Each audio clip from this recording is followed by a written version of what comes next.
Eu nunca imaginei que ouviria isso do meu próprio pai: não venha para o jantar. Você vai causar constrangimento. Naquele momento, antes mesmo de desligar o telefone, eu entendi que não era apenas rejeição, era algo muito maior. Eu sou advogada, dedicada, competente, mas para minha família, isso nunca foi suficiente. Bastou minha irmã ficar noiva de um juiz federal para eu ser tratada como um problema a ser escondido.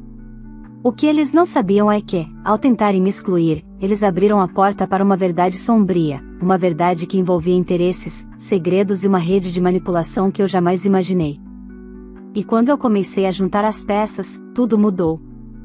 Inclusive o destino deles. Se você quer saber como uma simples ligação transformou minha vida para sempre, fique comigo até o final dessa história. Você não vai acreditar no que eu descobri. Olá, seja bem-vindo ao canal Histórias Surpreendentes. Curta e se inscreva nesse canal, aproveite e ative as notificações, comente aqui de qual cidade você está assistindo, vou adorar saber e deixar um coração no seu comentário. Vale lembrar que os nossos vídeos não são relatos reais, são histórias voltadas apenas para o entretenimento. Toda a criação e edição são feitas pelo proprietário do canal. Desde pequena, eu sempre soube exatamente qual era o meu lugar dentro da minha própria família, o canto silencioso, o espaço onde ninguém realmente olha, mas todos esperam que você esteja ali para servir de contraste com o brilho dos outros. Minha irmã, Mariana, sempre foi tratada como a joia da casa, a filha perfeita, a que falava o que meus pais queriam ouvir, a que seguia o caminho que eles consideravam correto. E eu? Eu fui a filha que escolheu estudar, trabalhar, lutar por tudo que conquistou. A filha que virou advogada simples, como eles gostam de dizer quando acham que não estou escutando. Meu nome é Larissa Alves e, até poucos meses atrás, eu ainda acreditava que um dia meus pais conseguiriam enxergar valor em quem eu me tornei. Eu me dediquei anos à carreira jurídica, estudei até tarde, enfrentei audiências sozinha quando ainda nem tinha voz firme, aceitei ganhar pouco no começo para aprender com quem realmente sabia. Hoje, sou advogada em um dos maiores escritórios de São Paulo. Não virei juíza, promotora ou desembargadora, como eles sonhavam, mas me tornei alguém que eu mesma admiro. Porém, para minha família, especialmente para o meu pai, nada disso parecia importar. A vida de Mariana sempre despertou mais orgulho, o noivado com Rafael, juiz federal, jovem, promissor, a casa grande onde eles morariam, o vestido de noiva escolhido com minha mãe meses antes do anúncio oficial. Tudo era um espetáculo organizado para reforçar que Mariana era a filha certa, enquanto eu era, o que sobrou. A ligação veio na véspera do Dia de Ação de Graças, uma data que minha família adotou mais por influência americana da minha mãe do que por tradição. Todos os anos, eu estava lá, mesmo sem ser vista. Mas naquele dia, às 8 da noite, o telefone tocou e o visor mostrou o nome do meu pai. Atendi com a voz tranquila, mesmo depois de um dia exaustivo de reuniões. Larissa, ele disse, sem nem perguntar como eu estava. Não venha para o jantar amanhã. Fiquei em silêncio. Não por choque, ele sempre foi direto demais, mas porque eu sabia que uma justificativa humilhante viria em seguida. O noivo da sua irmã vai estar lá. Um juiz federal. Muita gente importante. Sua presença iria causar, certo constrangimento. Ele enfatizou cada palavra como se estivesse escolhendo com cuidado, mas soou apenas cruel. Você é só uma advogada simples, acabou de se divorciar, não é apropriado. Senti o peito tão apertado que, por um segundo, achei que minha voz falharia. Mas não. Eu sorri. Um sorriso que ele não viu, mas que mudou tudo dentro de mim. Entendi, pai, respondi calmamente. Não se preocupe. Ele desligou satisfeito, como se tivesse resolvido um problema menor. Mal sabia ele que, naquele instante, algo dentro de mim se rompeu definitivamente e, ao mesmo tempo, algo novo começou a nascer. Não chorei. Não gritei. Não discuti. Apenas deixei o silêncio preencher o apartamento enquanto observava a cidade iluminada pela janela. Pela primeira vez, eu realmente entendi o lugar que meus pais tinham escolhido para mim. Não era um mal-entendido, não era uma fase, não era excesso de expectativas. Era rejeição. Clara. Fria. deliberada. E eu? Bem, eu finalmente parei de tentar ser aceita. E quando uma mulher para de pedir permissão para existir, ela se torna perigosa para quem sempre tentou diminuí-la. A história do que veio depois não é sobre vingança impulsiva, mas sobre consequências naturais, inevitáveis, para quem acreditou que podia me esmagar sem que eu sequer percebesse. E essa foi a última vez que eles tiveram controle sobre mim. Passei a noite inteira acordada depois daquela ligação. Não por sofrimento, mas por lucidez. Era curioso perceber que, por anos, eu me adaptei à rejeição como quem se acostuma com uma goteira constante no teto, irritante, mas previsível. Porém, quando a goteira vira enxurrada e o teto desaba, você não tenta mais consertar, você simplesmente muda de casa. E foi isso que aconteceu dentro de mim. Algo havia desabado, e eu finalmente estava livre para sair dos escombros. Na manhã seguinte, enquanto a maioria das famílias se preparava para a ceia, eu revisei um processo que vinha tirando meu sono há semanas, uma ação milionária envolvendo fraude contratual entre duas gigantes do setor de logística. Era um caso complexo, cheio de detalhes técnicos, provas digitais e contratos cruzados. Meu chefe tinha confiado em mim para liderar a estratégia, algo raro, considerando que muitos ali eram herdeiros de sobrenomes famosos no direito. Eu, por outro lado, só tinha meu esforço e minha capacidade. Por volta das 10 da manhã, meu celular vibrou. Era uma mensagem da minha mãe. Filha, bom dia. Espero que você entenda a situação de ontem. Não é nada pessoal. É só que o Rafael está em fase de promoção, e sua presença poderia ser desconfortável. Depois conversamos. Beijos. Desconfortável. A palavra ficou rodando na minha mente como um eco irritante. Eu precisava rir e rir. Eu era desconfortável para eles desde que comecei a estudar mais do que o esperado, desde que não aceitei namorar o rapaz rico que meu pai achava adequado, desde que decidi me divorciar de um casamento tóxico em vez de manter as aparências como minha mãe fez a vida inteira. Dei um gole no café já frio e me virei para o espelho. Talvez, pela primeira vez, eu tenha realmente me visto como era, uma mulher forte, mas cansada de se curvar diante de expectativas alheias. À tarde, fui ao escritório revisar depoimentos e ajustar estratégias para uma audiência importantíssima que aconteceria na semana seguinte. Sentada na minha sala, completamente vazia em pleno feriado, eu tinha silêncio suficiente para pensar. E percebi algo que não deveria ser novidade. Rafael, o noivo magistrado da minha irmã, havia assumido recentemente uma vaga na Justiça Federal de São Paulo, justamente a vara responsável por homologações de acordos e decisões sensíveis na área empresarial.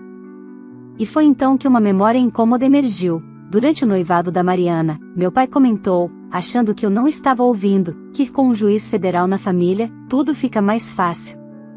Minha mãe concordou rindo, como se fosse natural ter a lei como ferramenta doméstica. Algo dentro de mim ficou alerta. Abri meu notebook e digitei o nome de Rafael no sistema interno de acompanhamento público de processos. Não esperava encontrar nada imediato, mas o que apareceu fez meu estômago gelar. Ele tinha sido designado como juiz responsável pelo processo de homologação de um acordo envolvendo uma das empresas conectadas ao caso que eu estava conduzindo. Não era meu processo direto, mas orbitava perigosamente perto. Estranho. Muito estranho. Continuei investigando e descobri que Mariana trabalhava informalmente e sem qualificação alguma em um setor administrativo dessa mesma empresa. O tipo de arranjo que pais orgulhosos chamam de ajuda, mas que qualquer advogado reconhece como conflito potencial. Respirei fundo. Isso não era só rejeição. Não era só desprezo familiar. Era interferência. E interferência em áreas onde eu atuava profissionalmente. Fiquei ali, parada, encarando a tela como se ela estivesse prestes a me contar mais. E me contou. Um e-mail antigo, que eu havia ignorado por considerar irrelevante na época, reapareceu na minha caixa de entrada. Era de um diretor envolvido no litígio que eu conduzia, mencionando que a família da sua irmã está muito interessada no desfecho deste processo. Na época, achei que fosse bajulação corporativa, mas agora, fazia sentido demais. a exclusão do jantar, as mensagens evasivas, o cuidado exagerado em preservar a imagem perfeita da Mariana ao lado do juiz, tudo isso era peça de um quebra-cabeça muito maior. Eu os incomodava não apenas por existir, mas porque eu era um risco profissional. Se eu descobrisse algo que prejudicasse os interesses deles, ou do futuro genro juiz, eu poderia derrubar muito mais do que jantares familiares. Eu podia derrubar carreiras.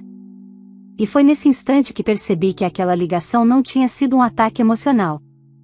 Tinha sido uma prevenção. Uma barreira. Uma tentativa de me manter longe, bem longe, daquilo que eles não queriam que eu visse. Fechei o notebook devagar, como quem fecha um caixão. A partir daquele momento, a história deixava de ser sobre uma filha rejeitada buscando aceitação. Era sobre uma advogada experiente que finalmente entendia o jogo. E eu estava pronta para jogar também. No domingo de manhã, enquanto metade do país postava fotos do jantar de ação de graças improvisado, peru, mesa decorada, parentes sorrindo falsamente, eu estava sentada no sofá, com o notebook no colo, espalhando documentos pela sala como se estivesse montando um quebra-cabeça de 1000 peças. Mas, ao contrário de outros casos, esse não era apenas sobre empresas, fraudes ou contratos. Era sobre mim.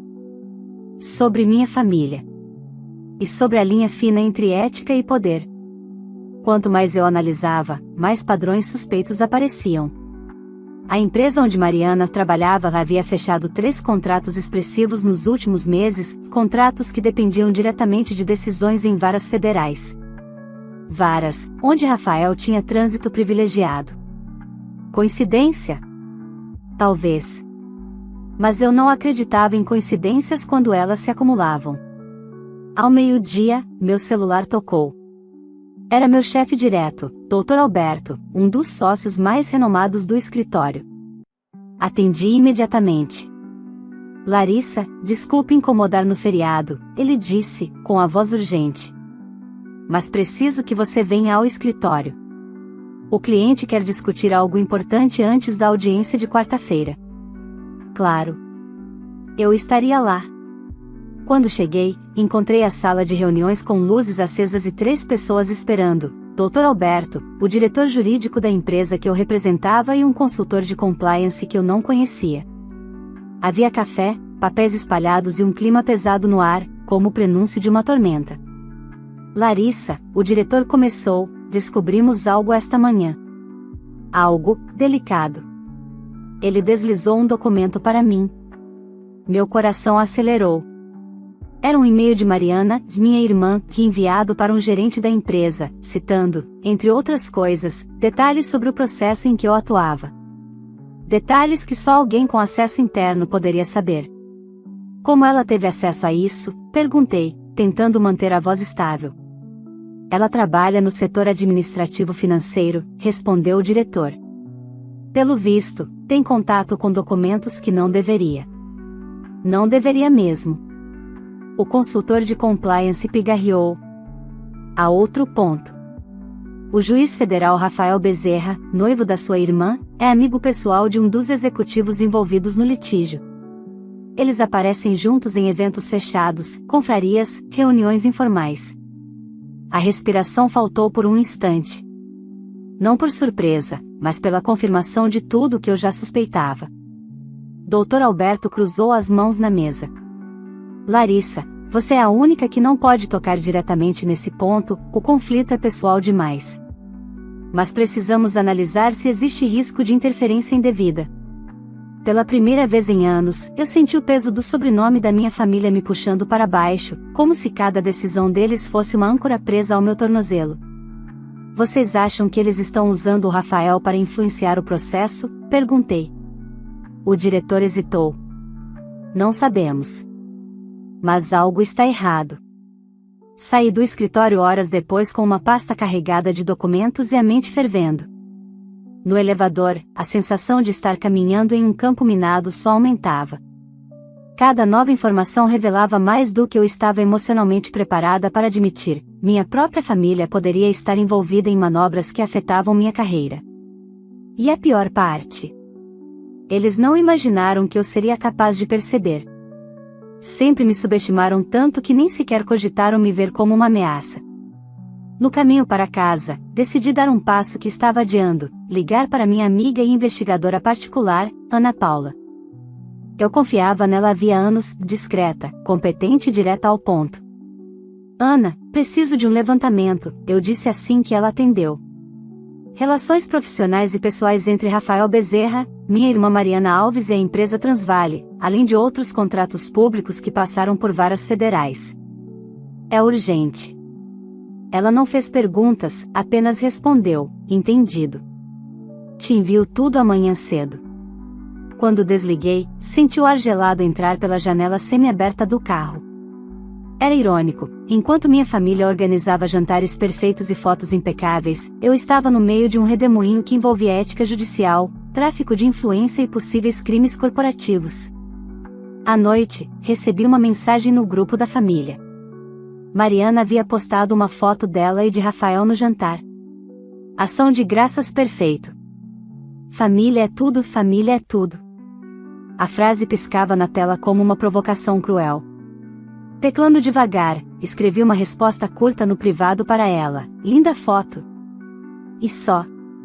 Não era hora de confrontos emocionais. Era hora de estratégia. No dia seguinte, às 7 da manhã, recebi o relatório da Ana. Abri com calma, mas conforme lia, minha mão começou a tremer. Rafael havia participado de encontros e reuniões com 2 diretores envolvidos no litígio. Mariana, por sua vez, tinha recebido transferências bancárias a título de bônus que não batiam com sua suposta função administrativa. Além disso, registros mostram que meu pai encontrou-se com um dos executivos em um clube de golfe da Zona Sul na semana anterior, encontro totalmente incompatível com a rotina dele. Aquilo não era coincidência. Não era exagero da minha cabeça. Era esquema. Esquema que envolvia minha família. E eu? Eu era o obstáculo. O perigo. O risco que precisava ser afastado, nem que fosse por uma ligação fria na véspera do jantar. Fechei o relatório e respirei fundo. Eles fizeram a primeira jogada. Agora era minha vez. Na segunda-feira, cheguei cedo ao escritório. Cedo demais. As luzes do corredor ainda estavam apagadas e o silêncio quase era reconfortante, não fosse o peso que eu carregava desde a noite anterior. Coloquei o café sobre a mesa, abri o notebook e deixei os arquivos do relatório da Ana espalhados diante de mim. Não dava mais para fingir que aquilo era coincidência. Havia uma teia, e minha família estava presa nela, ou talvez ajudando a tecer. Por volta das 8, Dr. Alberto entrou na minha sala sem bater, um gesto raro vindo dele. Fechou a porta com cuidado. Larissa, precisamos conversar antes da reunião com o cliente. Endireitei-me na cadeira. Há mais alguma coisa? Perguntei. Ele me entregou um envelope pardo. Dentro, havia uma intimação. Não judicial, interna. Um aviso da diretoria do escritório solicitando que eu esclarecesse um possível conflito ético envolvendo minha participação no caso. Fiquei em choque por alguns segundos. Má fé, murmurei, lendo o documento de novo, como se as palavras pudessem mudar na segunda leitura. Não é acusação, Dr. Alberto disse rapidamente. É uma formalidade exigida pela diretoria. Alguém enviou uma denúncia anônima dizendo que você teria acesso privilegiado ao juiz Rafael Bezerra por motivos pessoais. Meu coração parou por um instante. Eu não precisava de explicação. Eu sabia exatamente quem tinha feito aquilo. Eles estão tentando me afastar do caso, concluí. Dr. Alberto concordou com expressão tensa. É uma tentativa clara. Não caiu bem entre os diretores, mas precisamos agir com inteligência.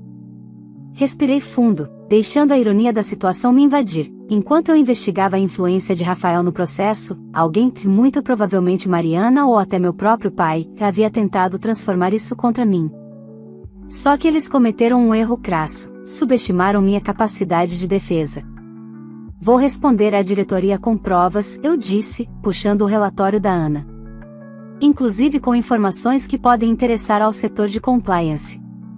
Os olhos de Alberto se arregalaram levemente. Ele sabia que, se aquelas informações envolvessem indícios de corrupção judicial, o caso tomaria proporções muito maiores do que uma simples disputa societária. Larissa, você tem certeza de que quer seguir por esse caminho? Ele perguntou, quase num sussurro. Tenho, respondi sem hesitar. Eles fizeram a primeira denúncia. Agora eu respondo com fatos. No fim da manhã, apresentei meu relatório à diretoria. Foram 40 minutos intensos, com perguntas afiadas, olhares desconfiados e um silêncio absoluto quando citei vínculos financeiros entre minha irmã e diretores da empresa adversária. Eu não mencionei minha família além do necessário. O foco era profissional. Sempre profissional. Quando terminei, o presidente da banca respirou fundo. Doutora Larissa, diante das evidências apresentadas, retiraremos imediatamente a notificação interna. E abriremos uma investigação independente. Saí da reunião com a sensação de que tinha vencido a primeira batalha, mas a guerra estava apenas começando. À tarde, enquanto revisava a pauta da audiência da semana, recebi uma ligação desconhecida. Atendi no segundo toque. O que você pensa que está fazendo? Era a voz do meu pai. Baixa, irritada, controlada, o tipo de tom que ele usava quando já tinha perdido a linha, mas queria parecer racional mantendo minha integridade profissional, respondi friamente. Você colocou sua irmã numa situação difícil, ele continuou. E está tentando prejudicar o Rafael. Isso é coisa séria demais para suas ambições pessoais. Engoli a vontade de rir. Ambições pessoais. Segundo minha família, tudo que eu fazia era interpretado como egoísmo ou inadequação. Se minha irmã e o noivo dela estão envolvidos em algo ilegal, isso não foi decisão minha. E sim deles, retruquei. Não fale assim da sua família, ele rosnou. Vocês deixaram claro que eu não faço parte dela. A linha ficou em silêncio por alguns segundos. Depois, ele falou algo que me gelou. Você não sabe com quem está mexendo. Desliguei sem responder. Não havia mais espaço para ameaças veladas. No dia seguinte, recebi novos documentos de Ana Paula. Mais provas. Mais conexões. Mais motivos para acreditar que o envolvimento de Mariana e Rafael era muito maior do que eu imaginava. E, como se o universo tivesse decidido confirmar minhas suspeitas, recebi uma mensagem inesperada do diretor jurídico da empresa que eu representava. Doutora Larissa, gostaríamos de informar que recebemos uma proposta de acordo, extremamente vantajosa, mas condicionada à sua exclusão da liderança do caso. Fiquei paralisada. Eles realmente estavam tentando me derrubar de todos os lados.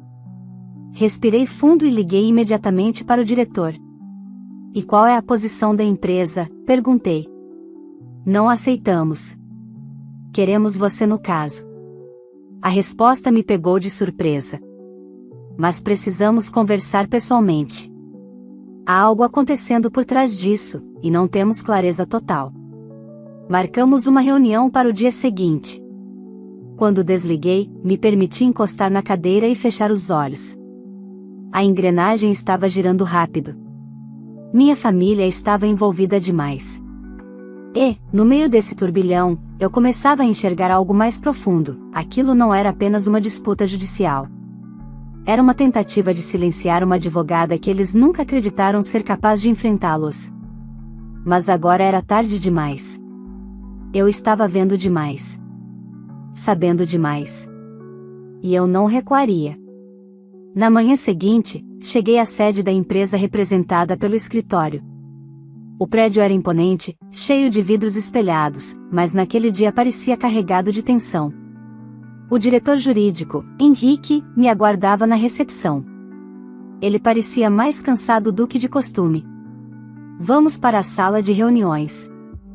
Precisamos falar sem interrupções, ele disse, caminhando rápido. Assim que entramos, ele trancou a porta, um gesto que me deixou imediatamente alerta. Larissa, ontem à noite recebemos uma ligação que me deixou extremamente preocupado. Ele puxou uma pasta e a empurrou na minha direção. Isso aconteceu poucas horas depois da tentativa de acordo condicionada à sua saída. Abri o documento. Eram fotos. Uma sequência de imagens minhas, saindo do prédio do escritório, chegando ao meu apartamento, entrando em um café perto do trabalho. Todas tiradas à distância, em dias diferentes. Vocês contrataram alguém para me seguir? Perguntei, chocada. Henrique balançou a cabeça rapidamente. Não. Isso foi enviado anonimamente. E junto havia uma mensagem. Ele me entregou uma folha impressa. Meu sangue gelou ao ler, ela sabe demais. Vocês vão se arrepender de mantê-la no caso. Fechei os olhos por um breve instante. Era oficial. Não era paranoia, não era exagero, alguém estava tentando me assustar. Me afastar do processo. Me fazer recuar. Você acredita que isso está vindo da empresa adversária? Perguntei, tentando manter a calma. É provável, mas não descartamos outra possibilidade. Ele hesitou antes de continuar. Seu nome foi mencionado diretamente como obstáculo. A insistência em tirá-la do caso é incomum. Entendi o que ele não queria dizer em voz alta, minha família poderia estar envolvida. Henrique, respirei fundo, não posso abandonar esse processo. Se eu fizer isso, é como admitir que há algo para esconder. E não há. Ele concordou. A empresa quer que você continue. Mas precisamos reforçar sua segurança. Já acionamos nossa consultoria de risco para monitorar qualquer movimentação suspeita. Agradeci, embora uma parte de mim estivesse dividida entre o raciocínio jurídico e uma dor profunda, quase infantil, o fato de que meus próprios pais poderiam estar compactuando, mesmo que indiretamente, com tudo aquilo. Saí da reunião com os pensamentos girando. Ainda era manhã quando recebi uma mensagem de Ana Paula: precisamos nos ver. Achei mais coisa. Fomos para um café discreto no centro. Ana nunca enrolava, abria a pasta e ia direto ao ponto. Mas naquela tarde, ela me olhou com uma expressão que eu raramente via nela, preocupação genuína. Larissa, encontrei registros de reuniões entre seu pai e um dos advogados da empresa adversária. 3 encontros em menos de um mês. Minha garganta secou. Tem certeza? Perguntei, mesmo sabendo que Ana nunca afirmava nada sem provas irrefutáveis. Ela colocou as fotos na mesa. Lá estava ele, meu pai, sentado em um restaurante, apertando a mão do advogado adversário. Em outra, caminhando ao lado dele em um estacionamento. Em outra, entrando no mesmo prédio de escritórios onde a empresa adversária tinha uma sala.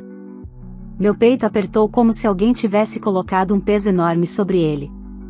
E tem mais, Ana continuou. Rafael participou de um jantar fechado com 2 diretores dessa empresa.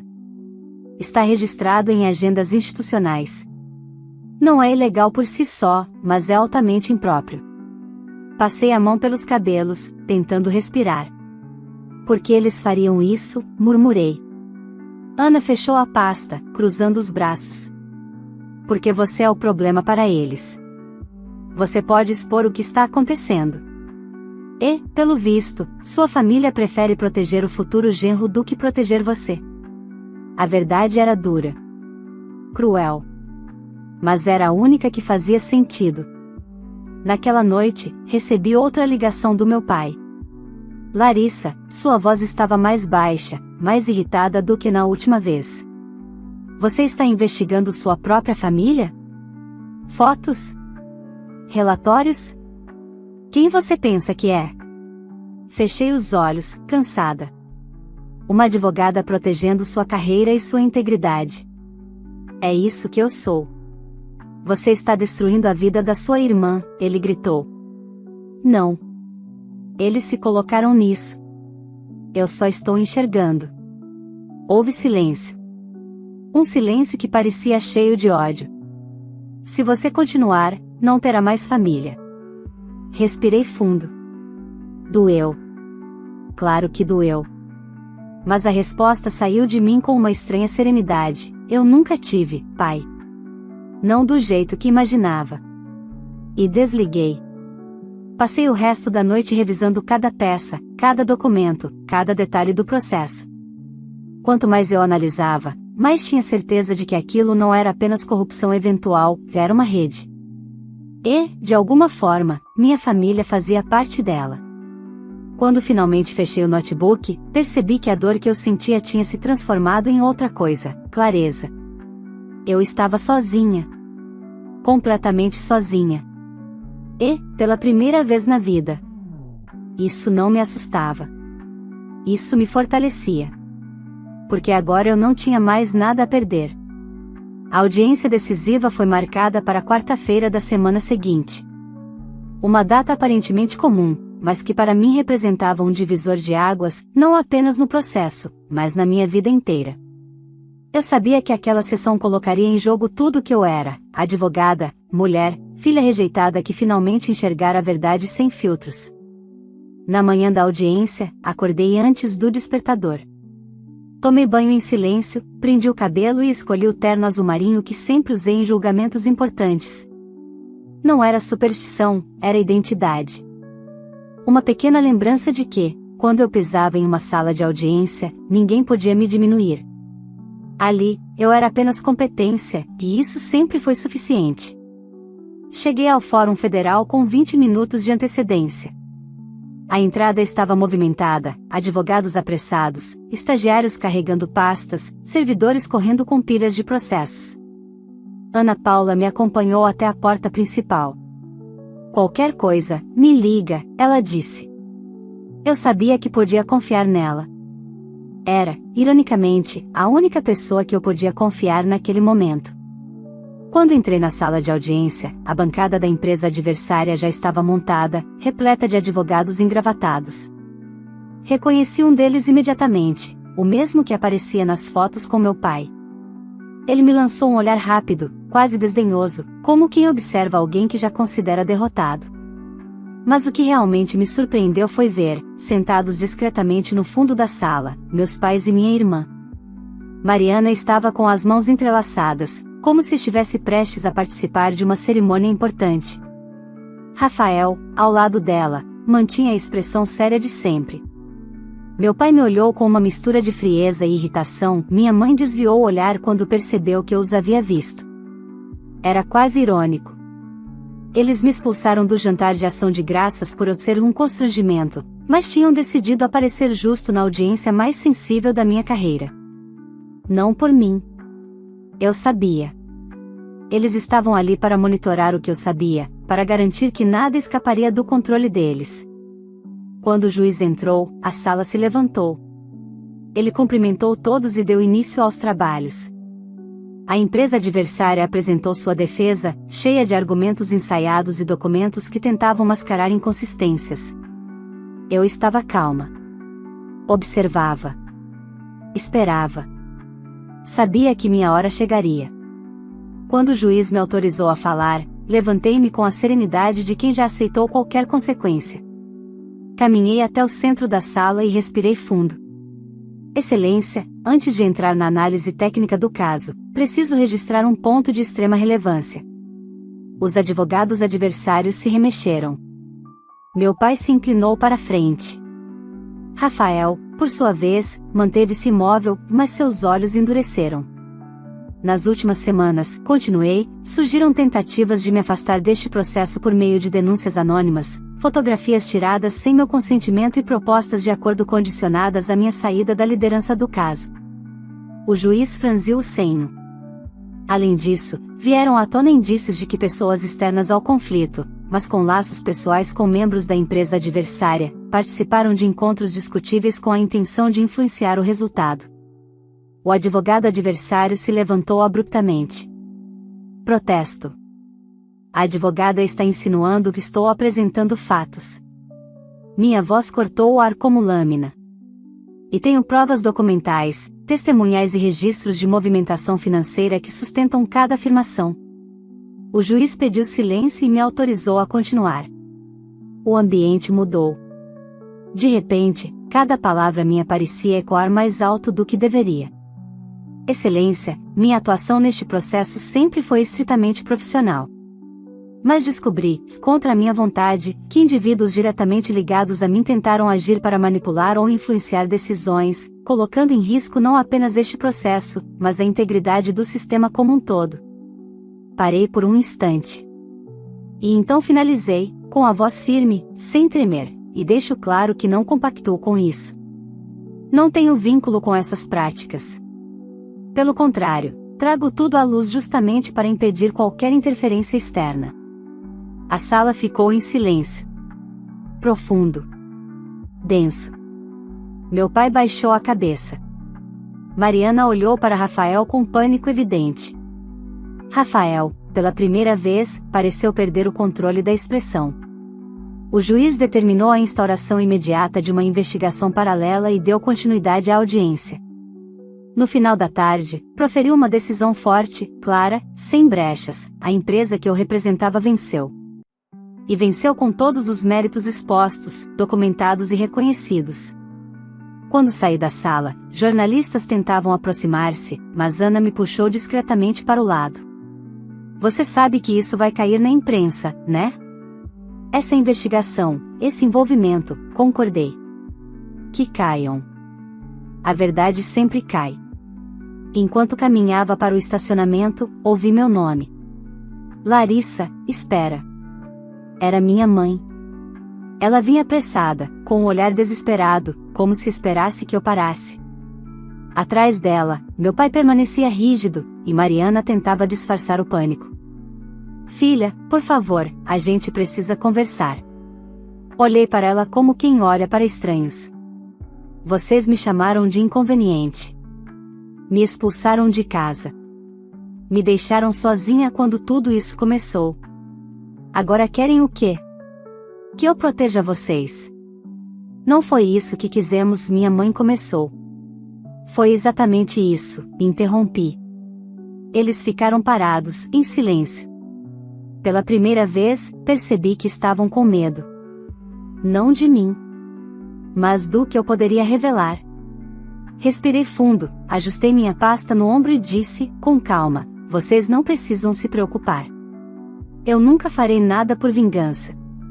Só faço o que é certo. Então, podemos recomeçar, Mariana tentou, com a voz fraca. Balancei a cabeça. Não. Eu sigo minha vida. Vocês sigam a de vocês. E virei as costas sem olhar para trás. Ali, naquele estacionamento cinzento, compreendi uma verdade libertadora: família não é obrigação, é escolha. E eu não escolheria mais carregar quem sempre tentou me diminuir. Eu saí dali mais leve, mais forte e, principalmente, livre.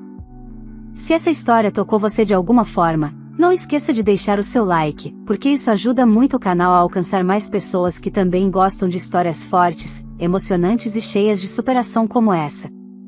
Se você ainda não é inscrito, aproveite agora para se inscrever no canal e ativar o sininho, porque todos os dias tem conteúdo novo por aqui, histórias reais, dramas familiares e relatos intensos que fazem a gente refletir sobre a vida e sobre nós mesmos. E claro, compartilhe esse vídeo com alguém que você acha que precisa ouvir essa mensagem de coragem, determinação e liberdade emocional. Às vezes, uma história como essa pode ajudar alguém a encontrar força para se posicionar e mudar sua própria vida. Agora eu quero saber de você. Você faria o mesmo que a filha fez? Teria coragem de se afastar da própria família depois de tudo que ela descobriu e enfrentou? E me conta também, de qual cidade você está assistindo o vídeo? Eu adoro ver vocês nos comentários e sempre deixo um coração para quem participa. Escreve aí embaixo, estou te esperando. Vale lembrar que os nossos vídeos não são relatos reais, são histórias voltadas apenas para o entretenimento. Toda a criação e edição são feitas pelo proprietário do canal.